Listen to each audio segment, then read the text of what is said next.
Hey guys, welcome back to my channel.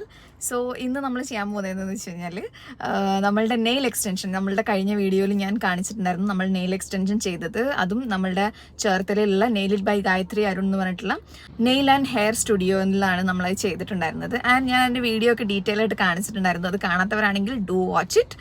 കാരണം ആ nail ഇപ്പോൾ ഒരുപാട് ഗ്രോ ചെയ്തിട്ടുണ്ട്. ലൈക്ക് യു ക്യാൻ സീ ഒരു 2 to 3 മില്ലിമീറ്ററോളം നെയിൽസ് ഗ്രോ ചെയ്തിട്ട് ഒരു റീടച്ചപ്പ്. ഈ ഒരു ഏരിയയിൽ എൻ്റെ നാച്ചുറൽ നെയിൽസ് ആണ്. അപ്പോൾ ആ ഒരു ഏരിയയിൽ നമുക്ക് റീടച്ചപ്പ് ആവശ്യമാണ്. സോ ഐ തോട്ട് ഇന്ന് ആ ഒരു നെയിൽ റീടച്ചപ്പ് ചെയ്യാമെന്ന്, because I have A function. So നമ്മളിതിൻ്റെ നെയിൽ പോളിഷ് കളറും ഇതിൻ്റെ ഡിസൈനും ഇതിൻ്റെ ആ ഒരു ഷേപ്പും എല്ലാം മാറ്റാൻ പോവാണ്. അപ്പോൾ ഇതുപോലത്തെ വീഡിയോസിനായിട്ട് subscribe and join the family. അപ്പോൾ without further ado let's get started. അപ്പോൾ ഇതാണ് എൻ്റെ കറണ്ട് അവസ്ഥ. നെയിൽസിൻ്റെ കുറച്ചൊക്കെ ഗ്രോ ആയിട്ടുണ്ട്. അപ്പോൾ നമുക്കിതൊന്ന് ചേഞ്ച് ചെയ്തെടുക്കാം. Starting off with hand sanitiser. ഹാൻഡ്സൊക്കെ നന്നായി സാനിറ്റൈസ് ചെയ്തതിന് ശേഷം നമ്മൾ ഓൾറെഡി ചെയ്ത ജെൽ നെയിൽസ് റിമൂവ് ചെയ്യുക എന്നുള്ളതാണ് ഫസ്റ്റ് പ്രൊസീജിയർ. ഈ ജെൽ നെയിൽ പോളിഷ് നമുക്ക് നെയിൽ പോളിഷ് റിമൂവർ വെച്ച് റിമൂവ് ചെയ്യാൻ പറ്റില്ല. അപ്പോൾ നമുക്ക് ഇതുപോലെ നമ്മൾ എവിടെയാണോ ചെയ്തത് അതേ ബ്യൂട്ടി പാർലറിലോ അല്ലെങ്കിൽ ഏതെങ്കിലും നെയിൽ സ്റ്റുഡിയോയിലോ പോയിട്ട് വേണം ഈ ഒരു പ്രൊസീജിയർ ചെയ്യാനായിട്ട്. അപ്പം നമ്മളിപ്പം നെയിൽസ് കുറച്ച് ഗ്രോ ആയി കഴിഞ്ഞ് കഴിഞ്ഞാൽ നമുക്ക് ആ ഒരു ചെറുതായിട്ട് വൃത്തികേട് ഫീൽ ചെയ്യും. അപ്പം നമുക്ക് എന്തായാലും വീണ്ടും റീടച്ച് ചെയ്യണം എന്ന് തോന്നാം. അപ്പോൾ അങ്ങനത്തെ സിറ്റുവേഷനിൽ നമുക്ക് ആദ്യത്തെ gel nail polish full remove ചെയ്തിട്ട് വേണം റീടച്ച് ചെയ്യാൻ. പിന്നെ ഈ ഒരു പ്രൊസീജിയർ ഒട്ടും പെയിൻഫുൾ അല്ല കേട്ടോ. കാരണം നമ്മൾക്ക് ഇങ്ങനെ കാണുമ്പോൾ തോന്നും ആ ഒരു ട്രിമ്മർ വളരെ റഫായിട്ട് നമ്മളുടെ നെയിൽസിൽ റബ്ബ് ചെയ്യുന്നുണ്ടെന്ന്. പക്ഷെ അങ്ങനെയൊന്നും അല്ല. നമ്മളുടെ നെയിൽസിനെ ഹേർട്ട് ആവാത്ത രീതിയിൽ ജസ്റ്റ് ആ ജെൽ നെയിൽ പോളിഷിൽ മാത്രമേ ആ ട്രിമ്മർ ടച്ച് ആവുന്നുള്ളൂ. എൻ്റെ കേസിൽ ഞാൻ ഈ ഒരു ഏകദേശ ലെങ്ത്ത് തന്നെ മെയിൻറ്റെയിൻ ചെയ്തിട്ടാണ് റീടച്ച് ചെയ്യുന്നത്. അതുകൊണ്ട് എനിക്ക് പ്രീവിയസ്ലി ചെയ്ത എക്സ്റ്റൻഷൻസ് ഒന്നും റിമൂവ് ചെയ്യേണ്ടി വന്നില്ല. അതൊക്കെ അവിടെ തന്നെ കീപ്പ് ചെയ്തുകൊണ്ട് തന്നെ ജസ്റ്റ് ഷേപ്പ് ഒന്ന് ചേഞ്ച് ചെയ്തിട്ട് പുതിയ ജെൽ നെയിൽ പോളിഷ് അപ്ലൈ ചെയ്യാനായിരുന്നു ഉണ്ടായിരുന്നത്. ഇങ്ങനെയാണ് നമ്മൾ full gel nail polish remove ചെയ്ത് കഴിഞ്ഞാൽ നമ്മളുടെ നെയിൽസ് ഉണ്ടാവുക.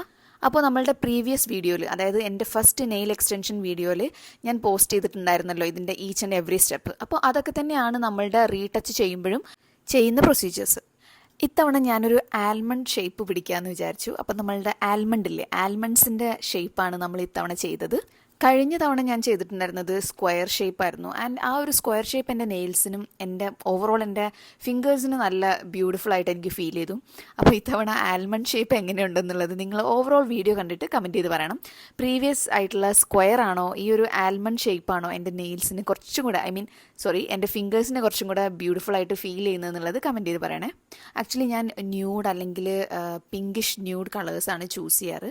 ബിക്കോസ് അതാവുമ്പോൾ എല്ലാ ഡ്രസ്സിനും അത് മാച്ച് ആയിരിക്കും.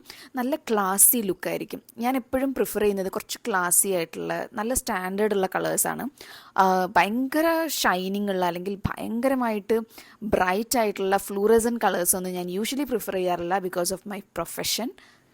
ഇങ്ങനെയാണ് നമ്മളുടെ നെയിൽസിൻ്റെ ഷേപ്പ് കറക്റ്റാണോ എന്ന് ചെക്ക് ചെയ്യുന്നത്. അതായത് നല്ല പോലെ നമ്മളുടെ നെയിൽ ബെഡിന്ന് ബ്ലെൻഡ് ചെയ്തിട്ട് വേണം ആ ഒരു ഷേപ്പ് നമ്മളുടെ നെയിൽസിൽ ക്രിയേറ്റ് ചെയ്തെടുക്കാൻ. അപ്പോൾ ഇങ്ങനെ നല്ല കീനായിട്ട് ഒബ്സർവ് ചെയ്തിട്ടാണ് ഈ ഒരു നെയിൽ ആർട്ടിസ്റ്റ് എൻ്റെ എല്ലാ വർക്കും ചെയ്തിട്ടുള്ളത്. ഈ ഒരു ജെൽ നെയിൽ പോളിഷ് ആപ്ലിക്കേഷൻ അത്ര ഈസി അല്ല കേട്ടോ. കാരണം ഈ ഒരു ജെല്ല് കണ്ടോ നമ്മളുടെ നെയിൽസിലോട്ട് പെട്ടെന്ന് തന്നെ അഡാപ്റ്റ് ആവുന്നൊന്നുമില്ല.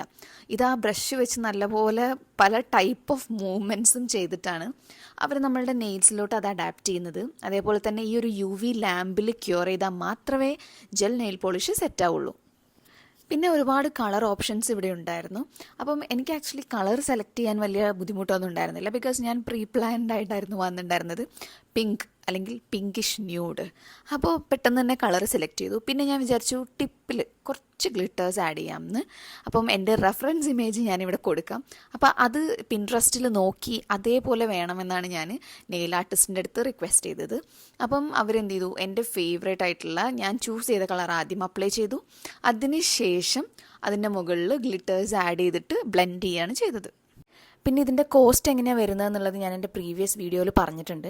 അപ്പം ആക്ച്വലി ഇനീഷ്യലി എനിക്ക് ചെയ്യാനായ കോസ്റ്റിൻ്റെ ഒരു 3/4 എമൗണ്ട് എനിക്കിത് റീടച്ചപ്പ് ചെയ്തപ്പോഴും ആയിട്ടുണ്ടായിരുന്നു. ഞാൻ ഈ ഒരു nail extension and gel nail polish recommend ചെയ്യുമെന്ന് വെച്ച് കഴിഞ്ഞാൽ 100%. കാരണം നമ്മളിപ്പോൾ ഒരു ഹൈ മെയിൻ്റനൻസ് ആയിട്ട് തോന്നുകയും ചെയ്യും. എന്നാൽ വൺസ് ഇറ്റ് ഈസ് ഡൺ നമുക്ക് ഭയങ്കര ലോ മെയിൻ്റനൻസ് ആയിരിക്കും നമ്മളുടെ നെയിൽസ്. നെയിൽസ് മെയിൻറ്റെയിൻ ചെയ്യുന്നത് ഒരു ടാസ്ക് ആയിട്ടാണ് എനിക്ക് ഫീൽ ചെയ്തിട്ടുള്ളത്. ബിക്കോസ് എല്ലാ വീക്കിലും ഓൾഡ് നെയിൽ പോളിഷ് റിമൂവ് ചെയ്യണം, അതേപോലെ തന്നെ ന്യൂ നെയിൽ പോളിഷ് അപ്ലൈ ചെയ്യണം, അതേപോലെ നെയിൽസിൻ്റെ ലെങ്ത്തും ഷേപ്പും എല്ലാം മെയിൻറ്റെയിൻ ചെയ്യണം. അങ്ങനെ വലിയൊരു ടാസ്ക് ആയിട്ടാണ് എനിക്കത് ഫീൽ ചെയ്യാറ്. പക്ഷേ ഞാൻ ഈ ഒരു ജെൽ നെയിൽ എക്സ്റ്റൻഷൻ ചെയ്തതിന് ശേഷം ഇറ്റ് വാസ് സോ ഈസി. ഇത് ഈസി ആയിട്ട് 1 മന്ത് എനിക്ക് ലാസ്റ്റ് ചെയ്യാറുണ്ട്. അതേപോലെ തന്നെ സ്ക്രാച്ചസോ ബ്രേക്കേജോ ഒന്നും തന്നെ ഇതുവരെ ഉണ്ടായിട്ടില്ല. And this is my final look. As already mentioned, ഒരു പിങ്ക് ഷെയ്ഡാണ് ഞാൻ ബേസിൽ അപ്ലൈ ചെയ്തത്. എന്നിട്ട് ടിപ്പിന്ന് കുറച്ച് സ്കാറ്റർ ചെയ്തിരിക്കുന്ന പോലെ ഗ്ലിറ്റേഴ്സ് ആഡ് ചെയ്തു. ആൽമണ്ട് ഷേപ്പാണ് ഈ ഒരു നെയിൽ ഷേപ്പ്.